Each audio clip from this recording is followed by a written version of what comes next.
মাসের বাঁকা চাঁদ উঠেছে আকাশে, আর মাত্র কয়েকদিন বাদেই কুরবানির ঈদ।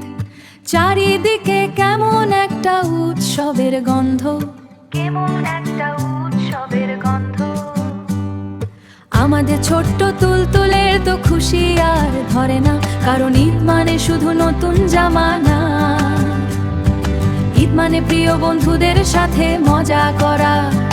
আর তুলতুল প্রিয় বন্ধু কারা?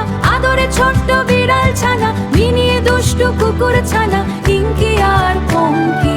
চাঁদ দেখ মাত্রই তুলতুল দৌড়ে গেল ওদের কাছে, মিনির গলা বেঁধে দিল লাল ফিতা, ইঙ্কির গলা নীল ফিতা, পঙ্কির গলা সবুজ ফিতা। হেসে বলল, দেখো দেখো তোমরা কত সুন্দর লাগছে। কয়দিন বাদে এখন থেকে আমরা খুশিতে মেতে উঠব। সন্ধ্যায় উঠানে বসে তুলতুল গল্প শোনায়, কুরবানির গল্প, ত্যাগের গল্প, ভাগ করে খাওয়ার গল্প।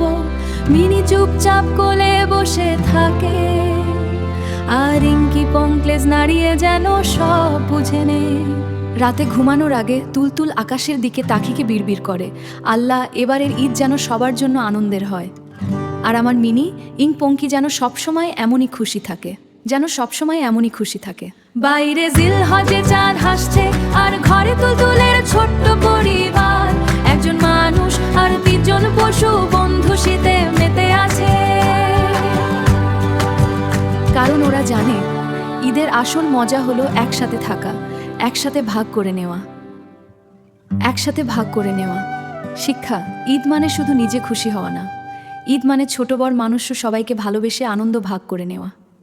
সবাইকে ঈদের আগাম শুভেচ্ছা, ঈদ মুবারক।